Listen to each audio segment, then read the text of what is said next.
So, you often will hear, especially in my line of work that I've been doing, which is teaching compassion for other beings, where people will say, oh, that's fine for you, but don't tell me what to do. It's really my business what I do, and it's your business what you do. So as much as I do understand people feeling like that, I also feel like what they see as a personal choice is often causing suffering for my chosen family, my extended family of living beings, whether it's marine life or land animals who are suffering because their taste buds want to, eat something or they want to wear something. And so I feel like, let's say it was human children who were suffering because of their choices. Nobody would have a problem with me speaking up. I would speak up about it every chance I got. Or if it was a racial issue, I'd speak up about it. Of course, it's an injustice. So I feel like it's okay to speak up for injustice, and I do feel like we're, it's like the moral arc that Martin Luther King talked about, that the moral arc is moving toward compassion and justice. And so I feel like my part in that is not to remain silent. And it's not like I think I can change other people, but I do feel like it's important to not be silent when you see an injustice. A lot of people think that vegan is just a diet. It's just what you eat. Would I like to see a vegan world? Do I think everyone should be vegan? Absolutely, because it isn't a diet. Vegan is about saying, I do not want my life to cause suffering to other life whenever possible, in all areas. And that kind of compassion, even if someone really cares mostly about humans, it's the compassionate thing for humans too. Creating this compassionate, healthy world, it's in our hands to do that. So yes, of course, I'd like to see the whole world go vegan. I feel like it's important for others to not only just be vegan, but also to become an activist and to get involved in your activism community and help build that community, because this is very taxing on your mind and on your body, and even especially if you don't have people around you to support you. I read horror stories online all the time. I don't know why I read these stories. I guess, because we all relate to them in some way or another about, had this big blow up with my mom over dinner or this and that. And we need to build a community to be able to vent to one another, to be able to get through a lot of these things. It's not enough to just be vegan. The reasons to be vegan are just overwhelming. The animal rights issue, the environmental issue, workers' rights. A lot of these workers in these places are undocumented, low income and minority communities. And now we know that, pandemics, this is 75% of new and emerging infectious diseases are zoonotic, and slaughterhouses and factory farms are breeding grounds for these viruses and these pandemics and antibiotic resistant diseases. So the reasons to be vegan are there, and we need more activists. We desperately need more activists, and at the very least, people that are supporting acts of civil disobedience, acts of nonviolent direct action, to bring about this world that we want, to bring about this world where all animals are treated with kindness and respect. When I first, went vegan, I was doing a lot of street outreach and making YouTube videos of conversations, because that's kind of what I saw online. I was like, oh, this is what it means to be a vegan activist, or this is what it means to spread the message. And I felt good about that, especially when I knew that someone when it clicked for them, and I was the reason for that. And it's still nice to have those conversations and to talk about the issues with people one-on-one. But it's definitely evolved more now into campaign building and strategic campaigns and pressure campaigns and home demos and protests and marches and investigations. And a lot of my friends now have felony charges. And again, you look back in history and you look at past social justice movements, and this is what it takes. So it's definitely evolved from I'd say general outreach and kind of YouTube style veganism campaigning to more kind of in your face, civil disobedience and building a community around that. I think it's important that people acknowledge that their actions do have an impact on others. Because one of the things I think people feel offended by when they say, why do you mind if I'm not vegan, if I don't share your values, I don't bother you about yours, but their actions actually do have an impact on others. To forget that big piece is huge, because we're all drinking water that is polluted by animal agriculture, and we all are sharing an experience with fellow beings, animals and otherwise, that if you choose to eat them, it does affect your fellow man. I think if as society we acknowledge that all life is important and beautiful, that it's good for your neighbors. I think that I would encourage others to become plant-based, because there are so many people that have illnesses of diabetes, and having their feet and their limbs amputated is just the most awful thing I could even imagine. There's just so many diseases from eating meat, knowing that there are types of cancers and things within the meats because they're mass produced and they on these animal farms, and it's just beyond cruel. Why do I think it's important for everyone to be vegan? Isn't that kind of like asking, is it important for anyone to be a good person, to be an honest person, to be a caring person? Veganism is all about being compassionate to the planet, to the animals, to yourself. So if anyone has compassion, I don't see how they could look at what happens in a factory farm and how the animals are treated as mere commodities and not feel something inwardly that this is not right. The question often comes up is, why would it be important for other people to become plant-based? Isn't this a matter of personal choice? Well, it really goes beyond personal choice, because as a social species, everything that we do impacts not only other humans, but it also impacts the earth, and it impacts the other creatures on this earth.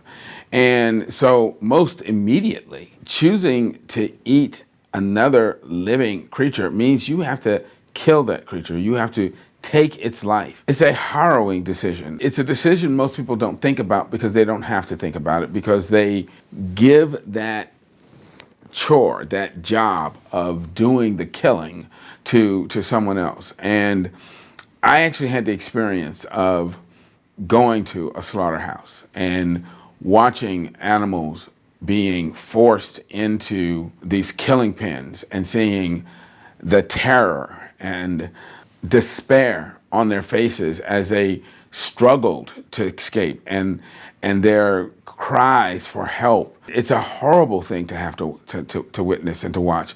These animals don't want to die. They don't want to die any more than you or I would want to die if somebody was going to come and kill us. The question is, why would we commit such a horrible act if it's not necessary? And the fact is, it's not necessary. We don't have to kill other animals to live and to be healthy. And in fact, all of the data shows that if we don't eat other animals, we are healthier. We will live longer. We have fewer diseases. We remain more functional throughout our lives, and we have a lower risk for dementia. So then the question is, why are we committing such a heinous and spiritually reprehensible crime by killing these other creatures when we don't have to and when we shouldn't be doing it? Moreover, when we choose to live that way and we create all of this disease in our body, that's when we expect other people to step in and pay for it. And people say, well, I have insurance. Yeah, but what is insurance? Insurance means that you've got a pool of people paying into your insurance company who are going to pay to take care of disease that you created when you're not able to pay for yourself. I mean, it would be different if people said, okay, well, I'm going to choose to eat this way, and when I have my heart attack, just put me out on the back porch and let me drop dead. Well, nobody says that. No, everybody wants to be taken off to the hospital. They want to get the coronary stents. They want to get the bypass operation, or they want to get chemotherapy, and and the millions and millions of dollars spent to try and recover their health and save their life after they've thrown it away. Unnecessary lifestyle choices that could have prevented the diseases they've incurred. It's even more egregious for people who consider themselves believers in God and worshipers of our Creator. Because it is crystal clear that God tells us that He created us to be plant-based. He tells us in the book of Daniel, chapter 1, that eating a plant-based diet will make you healthier, will make you mentally more agile, and help our spiritual development. So then the question is, when the doctor comes in and he says, "I'm sorry, Mr. Smith, but you've got colon cancer." Well, the first thing Mr. Smith says is, "Oh Lord, why me?" But the question is, if you've decided to ignore the advice that God gave you, if you've decided to flout God's instructions to be plant-based, because you wanted to eat the maimed, tortured, rotting body of an abused, murdered animal, when your body suffers the inevitable results of that kind of disobedience, shouldn't you instead ask, "Oh Lord, why not me? Why didn't you allow me to suffer the consequences of my disobedience much sooner than this?" Instead of saying, "Oh Lord, why did you let me get breast cancer?" It's like, "Oh Lord, why did you let me go so long before I got the breast cancer?" Because I did this by refusing to listen to the instructions you gave me. We often sit down at a meal and we say a blessing before we eat. But I sometimes wonder, can God bless some of the food we decide to eat? Especially if He told us not to eat it. We really need to sit back and rethink what it is we are choosing to put in these bodies that we know and say that we believe are God's temples. Because if we truly believe they are the temple of God, should we be putting things into our bodies that defile that temple, that we know are going to create ill health?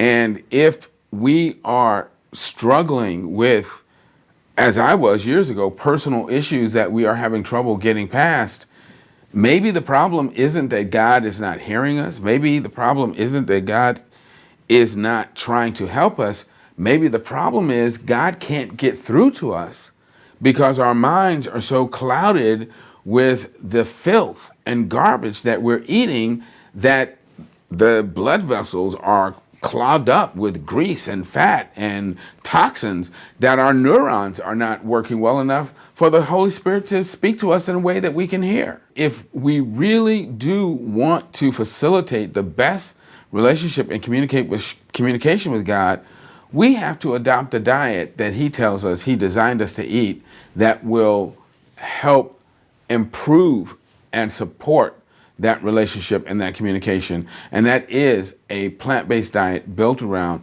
healthy, whole plant foods. I think that it's important for others to be vegan because that's the one thing that you can do as an individual.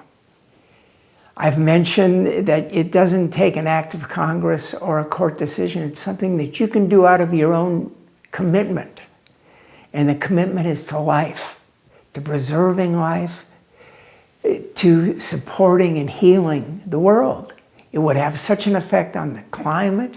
It would have an effect on the way people treat each other because they wouldn't have all those fear adrenalines running through their bodies. So I do feel it's important for other people to do it. And I do feel that it would help the environment. It's certainly going to help the animals because they live in hell.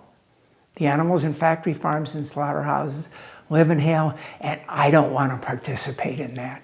I will do everything I can to stop that. Certainly, I think it's very important for other people to be vegan. If you look just from the perspective of the environment, it's probably the most important thing that you can do for the planet. When you start switching up your diet and going to plants, the impact that you have on the planet is 1/20th of what it would be as a meat eater. So when you look at it from that perspective, and the fact that we've got nearly 8 billion people on the planet now, it's something that's going to have to become a standard for most Americans and most people across the globe. We take care of a pig, we take care of a dog, we take care of horses, we take care of chickens. No doubt in my mind, no doubt in the minds of my children, that they all have personalities. No, there's 2 horses here, there are 2 mini horses that we have that we take care of. There's a total of 20 on this property, and there's 2 mini horses. One is named Fancy, the other is named Luke. Fancy gave birth to Luke. We adopted Fancy and Luke because Fancy, she had a full life. She had a whole bunch of kids, and Luke is the one that hangs around. Anytime Luke leaves Fancy, you can tell. Fancy just paces back and forth and she neighs. If you go in the back and you try to approach a chicken and the chicken doesn't know you, the chicken will let you know that it's scared. Peppa the pig, who my kids love, if you go to pick her up right now and she doesn't want you to, she will scream at the top of her lungs until you put her down. And I'm talking scream so loud that initially there's 4 neighbors in this cul-de-sac. The very first time that we brought Peppa home and they heard her scream, one of the neighbors came over to ask if everything was okay. The point I'm trying to make is that these are beings that have feelings. They care about us. They love. They fear. They care for each other.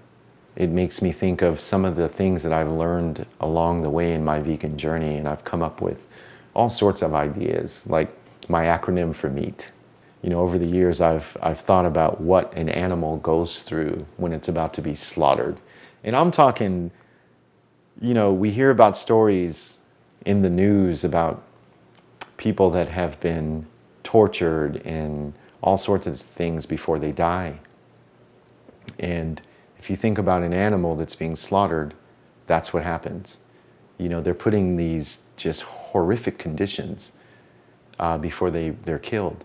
And if you're familiar with fight or flight, one of the things that in mammals that heaven has equipped us with is fight or flight, meaning that if we are put in a situation where we feel like our life is being threatened, you know, hormones are injected into our muscles to best position ourselves to be able to defend ourselves, or to best position ourselves to be able to run away.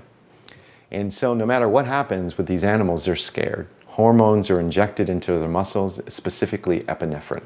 So my acronym for MEAT is muscle and epinephrine of animal tissue. And that's what it is. No matter what you try to do to cleanse the muscles of an animal before you eat them, whether you cook them, whether you broil them, whether you boil them, whether you barbecue them, whether you microwave it, you are ingesting not only the muscle of another living being with basically the same skeletal system as human beings, the same cardiovascular system as human beings, but you are ingesting all of that epinephrine that has been injected into the muscles at the precise moment of them being afraid, at the precise moment of them wanting to either fight you or run from you. And there's a number of other things that I've come up with, like cold, condition obviously linked to dairy. That's what a cold is to me. I mean, in the 24 years that I've been vegan, it's probably been accidental that I've been sick a few times. 3 or 4 times in 24 years. I've written letters to the directors of the CDC for them demanding that they tell the truth about the disease. And I encourage you to go to the Centers for Disease Control website and you look, and it's hidden away, but you look and they admit and they write it and they say that most of the forms of coronavirus, the origins are from animals, right? And so I've encouraged the directors for the Centers for Disease Control to, and this was the funniest thing, you know, I posted something on social media one time, and one of the preventative measures from the Centers of Disease Control, I promise you this is on their website, is to avoid hugging, snuggling, and kissing your pets. Nowhere on that guidance does it say avoid ingesting animals, but they will tell you avoid hugging, snuggling, and kissing your pets. The logic there is just beyond me. Well, there's all kinds of reasons, and different reasons mean different things to different people. I think, frankly, as a doctor, what I know about is health. And so when it comes to diabetes or heart disease or preventing cancer, there's nothing like having a diet that's based on the bounty of plants. Our environmentalist friends all tell us that the earth is eventually not going to be here anymore, at least not as we know it today, if we don't make some pretty big changes, and that means vegan too. But I have to say, in anything we do, whether it's as a doctor or just as a human being, ethics have to underlie what we do. And the idea of first do no harm is something that every medical student thinks about. And if in our diet we are slaughtering 1 million animals every hour so that you can have a certain taste, you've got to be a pretty hard-hearted person to not let those ethical issues come into your thinking at some point. Eating animal foods is totally unnecessary. Dominating and exploiting animals is completely unnecessary. Once we understand this, we can begin to heal our intelligence, not only our physical and intellectual and emotional intelligence, but our spiritual intelligence. Because the underlying idea, again, with animal agriculture is that there is nothing but matter. Cows and pigs and chickens are seen as mere matter. We see ourselves actually as mere matter. We try to sell ourselves, in a sense, on the market. We think of ourselves as just a physical body that was born and will die. And yet when we love someone, we know we're not just loving a physical body, right? We're loving a being. There's a being in there. And so our whole life is oriented around non-physical truths. This is where ethics comes in. So we are called today more than ever to develop a vegan vision and to be a vegan voice for not just animals, but for ourselves, our loved ones, for all humanity, for future generations, for slaughterhouse workers, for the environment, for wildlife, because everything is being devastated by the mentality of animal agriculture, of domination and exploitation of other beings, of reductionism, of reducing them to mere commodities that we buy and sell by the pound, of the ignorance and loss of capacities that basically engenders in us, and to awaken out of this delusion and to heal the wound that has been inflicted on us by being raised in a society based on animal agriculture, where we're terrified of nature, of microbes and so forth, and to realize that what we are is beautiful. It's a beautiful expression of the infinite life and consciousness that is the source of all life on this universe, and that essentially we're in harmony with nature. And this foundation has been taken away from us by animal agriculture. The problem is that we human beings like to think of ourselves as rational. And I've said many times before, we are not rational. If we were rational, the whole world would already be vegan. We wouldn't have to go around giving thousands of lectures to try to help people make these connections. So the problem is that we are essentially tribal. And we've been born into a tribal reality, and we just want to be approved by the people around us. We want to conform to the standards that everyone else has. And if those standards are destructive and devastating to nature and to animals and to ourselves, we very often don't question that. So what veganism is about essentially is questioning the official narratives in our society and awakening to a higher wisdom that shines in our heart all the time. The thing we have to remember about spirituality is that it has really very little to do with religion. Religions can be very toxic and dominating and encourage us to be separate from and superior to other living beings. But spirituality is about the infinite interconnectedness of all life and seeing beyond the shallow mask of the outer world to the essential reality that within every body, within every physical body, whether it's a human being or a cow or a pig or a dog or a bird, there's a being in there, and we can relate to that being as a being. And out of that naturally comes a sense of inclusion. We include them in the neighborhood of life. We naturally want the best for them, and we feel a kinship with them. And so we have to understand that our society has strayed far away from this. And there are many things happening in the world to create divisions among us, to create fear, to make us afraid of each other, to make us afraid of animals, because it's easy to control and dominate people who are afraid. And what veganism is about is the triumph of love over fear, the triumph of kindness over the sense of not caring about others. This feeling we have of caring, not only for ourselves and our own health and the magnificence of our own mission on this earth for the short time that we're here, but to respect the magnificence and beauty of other expressions of life.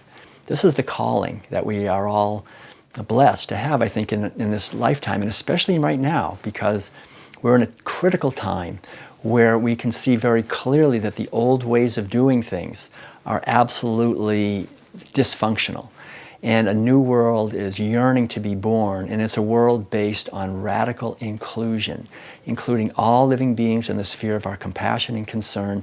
And that can only happen when we go deep into our own consciousness and realize that the source of what I am is not a thing. It's the infinite love that is the source of all life. And when we see that in others, we naturally love them. We love what they truly are, and we want the best for them. And we live our life as best we can as an expression of this. And this is the opposite in many ways of the fear and dividedness that is being propagated in our society now, and that is really being, for many centuries, promoted by animal agriculture. One of the most important principles in the whole movement towards social justice and awakening and helping to veganize the world is that the more people who go vegan, the more people go vegan. It's like a snowball effect, and this is really important to understand. We're working on basically reaching a critical mass, because the only reason people eat animal foods is because everybody around them does that. The more people who are not doing that, we create another tribe of vegans, right? A vegan tribe, and as that grows, when I say to someone, gosh, you know, it's great to to live a life without harming animals, they'll say, yeah, I have a friend whose daughter is vegan, or they'll know someone. Or they'll say, well, you know, there's a vegan restaurant in our town. And so that gives them a point of reference to make it valid. So the whole idea is that it's just a matter of reaching a critical mass where enough people understand this and are actually living this. So that's why it's so important that each one of us not only do our best to embody veganism, but to share this idea with other people. And when we reach critical mass, then the whole world will change very quickly. I think we've seen this in general. This is the way change happens in the world, is by reaching a critical mass. I think there's so many really good reasons, amazing reasons to go vegan. Obviously for me, the animals are the main reason, and the amount of suffering and harm foisted upon them, and the hell that is their short lives, you know. That's enough of a reason, and it should be enough. But then there's so many other reasons now that are incredible. The planet is really suffering, and we know that animal agriculture is one of the top 3 contributors to climate change and the climate crisis.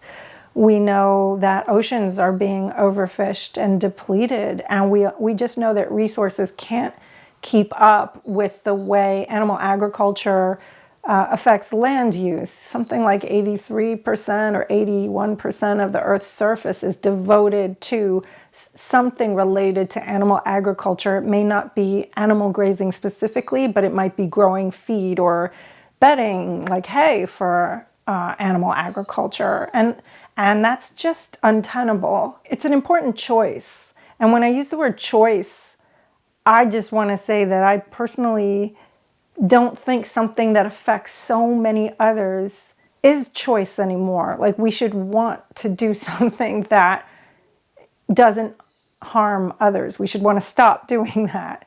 So this is really critical. I mean, choice is a good thing, but if your choice causes so much harm, that's a question people need to really ask themselves, why they want to make that choice. And that's a question for humanity at this point, where we are really close to the end. We're overdoing our resources, and we're really close to the end of sort of being able to live in the state of excess that we've been existing at. And we need to either decide to make choices that benefit others and sort of protect others, or we very well might be burning the floor right underneath our feet. It does matter if others go vegan, because in a conglomerate, when people practice this lifestyle, we're putting less stress on the earth. The earth is a place that we all have to live. You're putting less stress on the animals. They coincide within the same aspect that we live. There's no such thing as a pyramid where you're on top and the animals are below you. No, you're in the same cycle with the animals. You're in the same cycle with the earth. So by going into the vegan plant-based lifestyle, you're bringing everything in a conglomerate. It doesn't matter what you go into the lifestyle for. You can go into it for the health, for the animals, or the planet. They will all save one another by going into the lifestyle. So it's very important for others to go into the lifestyle. This is a dying planet. We are using all our resources. We are ending wildlife. We have pandemics going on, and those are going to continue, all because the universe, Mother Nature, is telling us it's time to make a change. And we need to listen. We can have a more peaceful, compassionate world for everyone, so that we could have a livable world for everyone. And so that animals finally get the reprieve they need, so that they can be who they are and love and live as they should. Vegans get asked the question, well, do you force it upon your kids to be vegan? Or, why do you care what I do? It's my personal choice. When someone says that, it's so hard to not be shocked, because, you think that they can look at that and see that there's obviously a victim to their choices. The animals are always going to be a victim regardless of who's doing it. So if I'm eating the animal or someone else is eating the animal, it doesn't matter which one of us is doing it, that animal's still suffering. The idea that, morally I'm opposed to eating animals, why wouldn't we want to pass that value on to our children? Why wouldn't we want the people around us to share that value if we believe in it strongly? I think any sort of moral crusade of the past, no one went around arguing, like, hey, I'm against slavery, but I'm fine with someone else doing it. Like, if you're passionate about that cause, you're against that happening. To try to argue to someone who cares about animal rights or cares about the animals that the actions of others aren't their concern is to essentially take out the moral component and say that it is just a food choice, or it's just a sort of like a personal way that you want to live. And clearly, when you believe that the animals, are suffering, that the animals have moral rights that we should respect, there's no way to do that unless you believe that everyone should be of that same belief. It's no different than saying, hey, I don't kill people and I don't go and, steal from people, but I'm fine if my kids want to do that. Like, it just doesn't make any sense. So the idea that I'm not in favor of hurting animals, of course I'm going to want my children or my friends or my family to share that, because I don't just view it as something that, feels good for me. It's something that I feel very strongly, so. I think that, for the majority of people, if they were walking down the street and they saw somebody, kicking a dog, they're going to step in and they're going to intervene. I know I would. And so, the same thing when I know that somebody is, hurting an animal, whether that's, a cow, a pig, a turkey, chicken, I want to stop that. And, I know if it were me in that situation, if I were being bred to be slaughtered, having my babies taken away from me. I would hope that people would stand up for me, and I would hope that people wouldn't be quiet about it, and would, try to prevent that from happening. As a moral, decision, when we see something that's happening to somebody else who, can't speak for themselves or, can't defend themselves, it's our obligation to, stand up for them and try to protect them. And I think too, yeah, to like sort of piggyback on that, which I don't know if that's a vegan phrase or not. One of the ways that we talk about establishing how we want other humans to be treated is the idea of if you remove yourself from the situation and you don't know who you are within a society, you want to create a society in which you could be anyone in that society and feel like it's a just society to you. And I think we can do the same adding animals in and not know, will I be a human? Will I be a wealthy human? What race will I be? Or could I potentially be a pig or a chicken within that society? And I think if you create a society where no matter who you end up within that scenario, you would feel like it was a just society, then you're living by sort of the moral values that you actually feel inside rather than the moral values that are convenient for you because you benefit, you get treated how you wanted, and then everything else is not your concern. And so I think applying animals to that scenario of sort of the, you don't know where you'll be within society helps people to understand how they should treat others. The biggest reason I would say for others to be vegan is we know that animal abuse in any circumstance is wrong, and anyone in their right mind will agree that abuse is wrong. So in order to live with those morals and be in line with those, that abuse is not good, veganism would be a default diet and lifestyle to go by.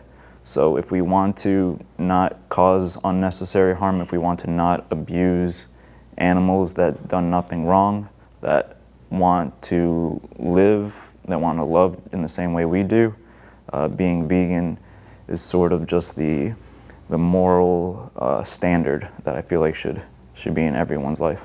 I think everybody who possibly can be vegan should be vegan. And really, being vegan means not causing needless harm to others. So there's no perfect vegans. We're all vegan to the extent that is practically possible. So really anybody can be vegan, and everybody should be vegan, because why would you want to cause needless harm to others?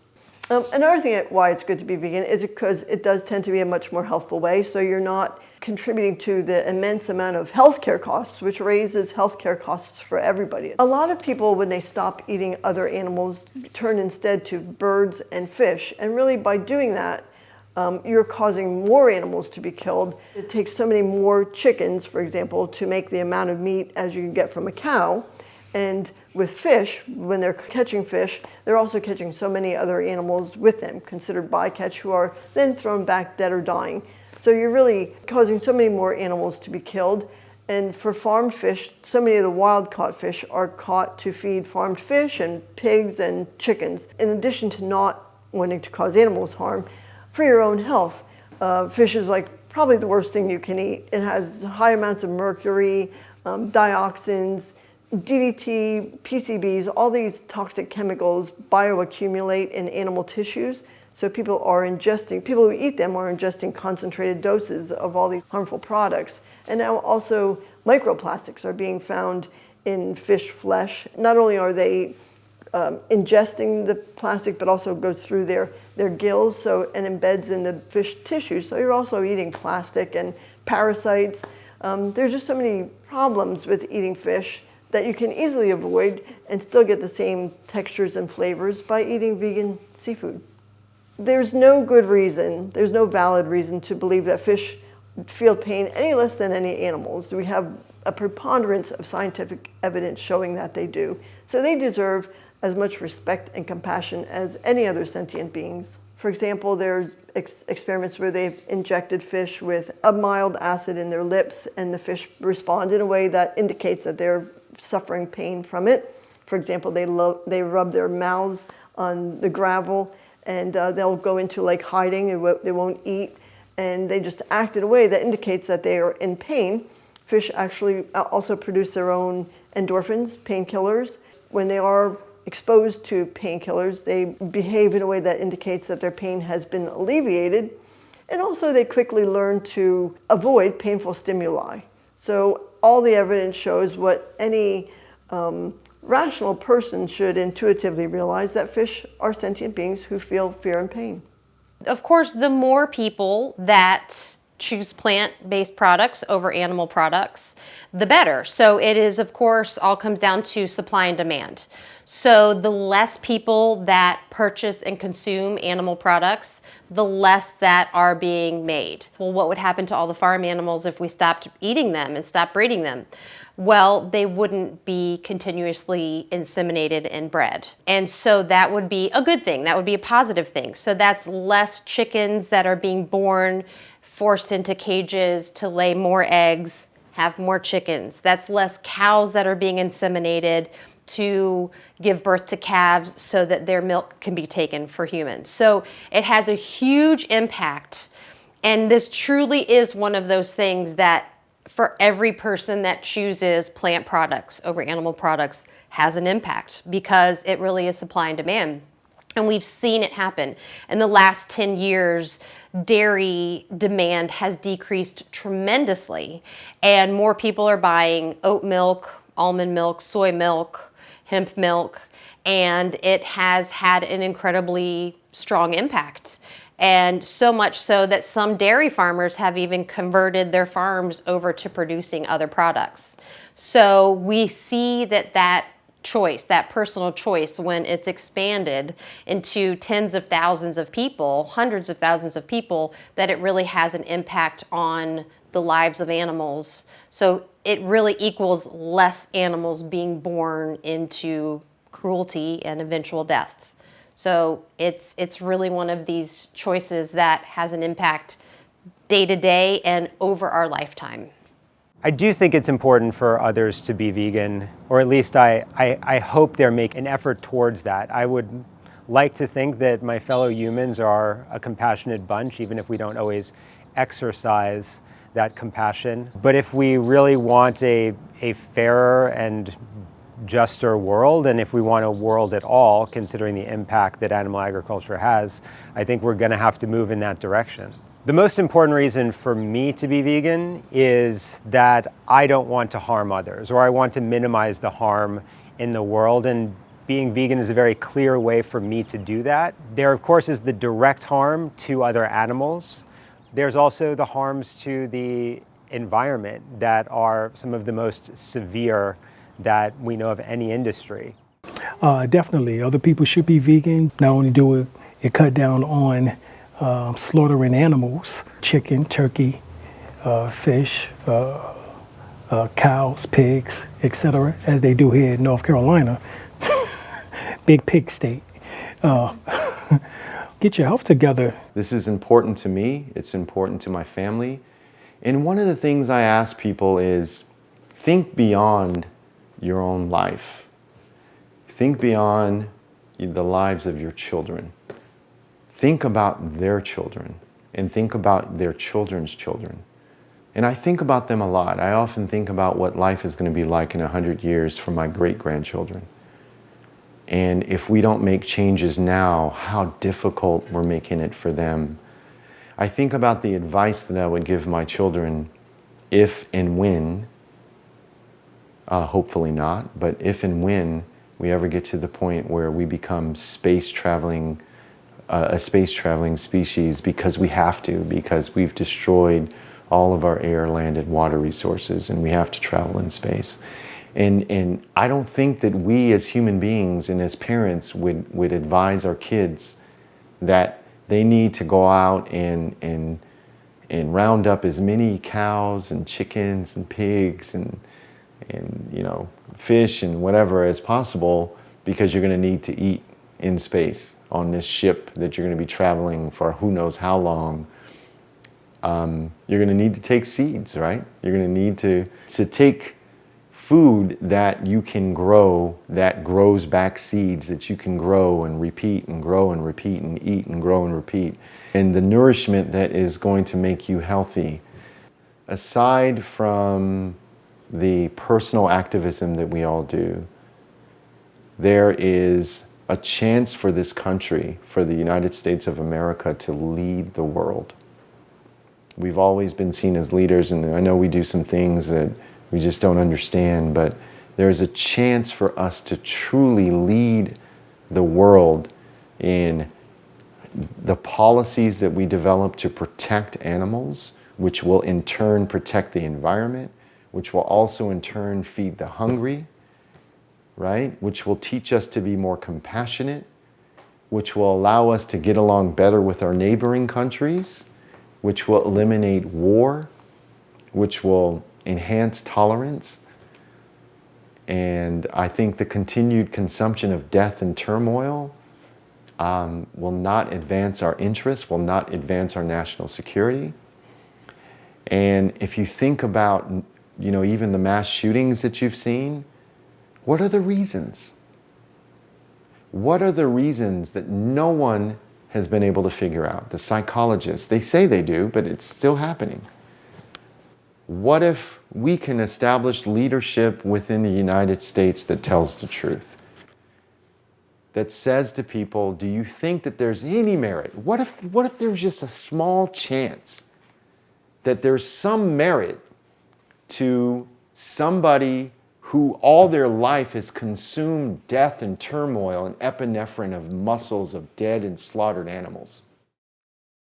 What if there's a single chance, a 2% chance? For me, I think that's the percentage is a lot more. But why not consider it? Why would somebody just go and grab a gun and shoot innocent people? Let's think about it. It's because we're raised in violence. We're raised to have a total disregard for the lives of the most innocent beings that we know, for the lives of what I call the representatives of nature. We formed this government, right? And the government was formed after nature, right? Mother Earth is what we would refer to as the president. Animals are the House of Representatives and Congress. And nature is the Supreme Court, dispensing justice as she sees fit, right? So let's take the signs, let's take the cues. And there's other things I even think about. If you read Carl Sagan, and he refers to the pale blue dot, and he talks about this, not just this global perspective, but this universal perspective, right? And there's no one out there that we've ever met that will be able to save us from ourselves, is what Carl Sagan said. And we're just this pale blue dot in this vastness of blackness and other planets and millions and billions of stars. And what if there's a chance that, God is asking us, or whoever you believe in, Allah, God, Buddha, heaven, the one, the force, whoever you believe in. What if there's a chance that the reason we're here is to figure out how to be most loving? What if there's a chance that our existence, the reason we exist, is to figure out the true definition of compassion? What if the reason we're here is to figure out, and the reason why we all have different skin color and different heights and different weights and different preferences, is because it's an experiment for us to figure out how to be the most grown with each other, the most adult, the most compassionate, the most loving. And until we do that, we're going to continue to go down this destructive path. Think about it. We're so grown and we cannot figure out how to be non-destructive.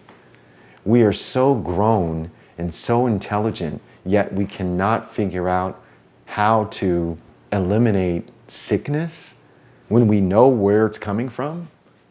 In our hearts, in the deepest part of our hearts, we know that if we kill animals in millions and billions every year, and we have this cognitive dissonance to think that it's not making us sick, that muscle traveling down your esophagus and into your stomach and into your small intestines, like pieces of that are not going to get stuck and grow. Remember what I said cancer was: malignant growth, unexplainable growth in a living tissue. Growth. But I think it's time that we use our common sense, and I think it's time to really examine the alternatives, because what we've been doing has not been working. We are just coming off the pinnacle. And I don't even know if we've reached the pinnacle yet of a pandemic that has killed millions of people around the world. We're being mobilized by governments, and we're in a time and space in the world where, since the pandemic, I've had to work from home to support my family. You know, I'm no longer able to interact with coworkers at my job, and I work at a corporation that has 100,000 people, and I don't get to interact with them personally. I urge all human beings with intellect and with intelligence to examine your common sense and really dig down deep into what it is that is causing us to be sick, what it is that is causing us to be aggressive, what it is that is causing us to destroy our planet, right? And just be open-minded. We hear a lot about food poisoning with meat and dairy. Eggs are so dangerous to eat. I mean, all these animal foods are actually dangerous.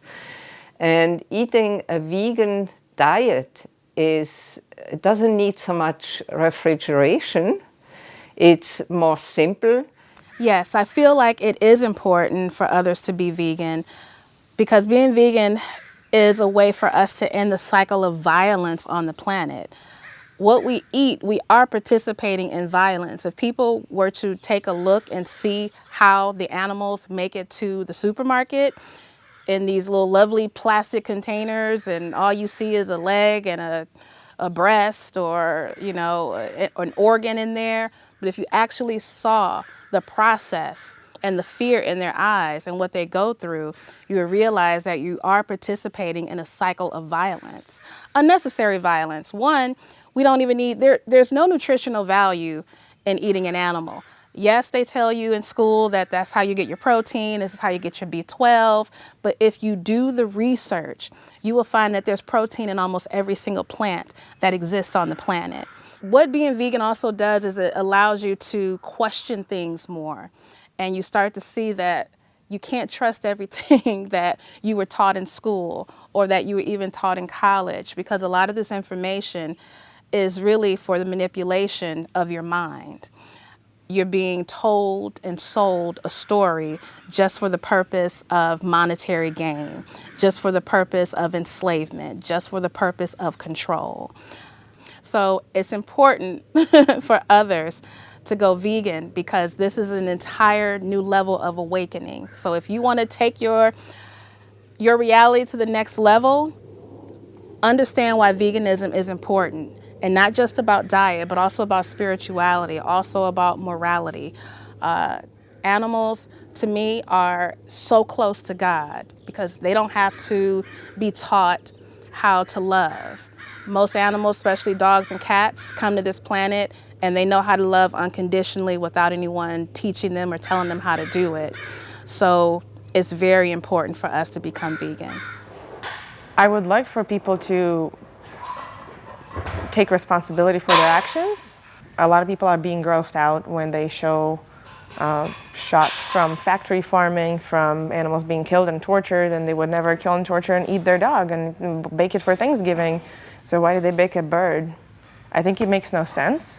Because of the impacts that food systems have, and all other systems that we use animals have on the environment and on the planet, that what we eat is everyone's business, because it's never just personal.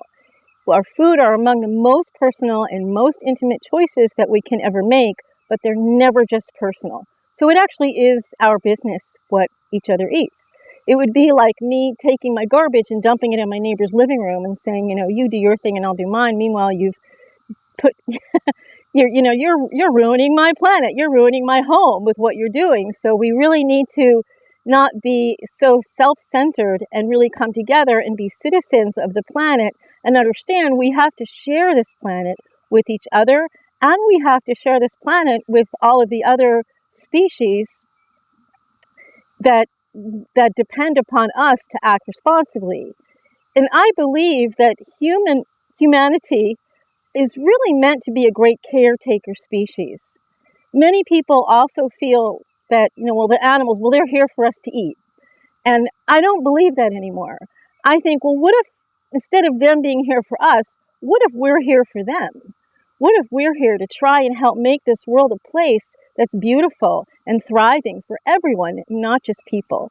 Because if you think about all the things we've done for ourselves as a species, how we've controlled nature, how we've manipulated so many things. We fly up in the air, we go under the water, we sent people to the moon. We've done things that physically our body was really never meant to do, with technology and knowledge and with the drive to have a better life. And I think we should be taking all of that knowledge and drive to have a better life and become the great caretaker species on this planet, instead of seeing everything as here just for us, which is a very egotistical way, to have that eco perspective where we are part of the whole and we're here to actually help everyone thrive, not just us.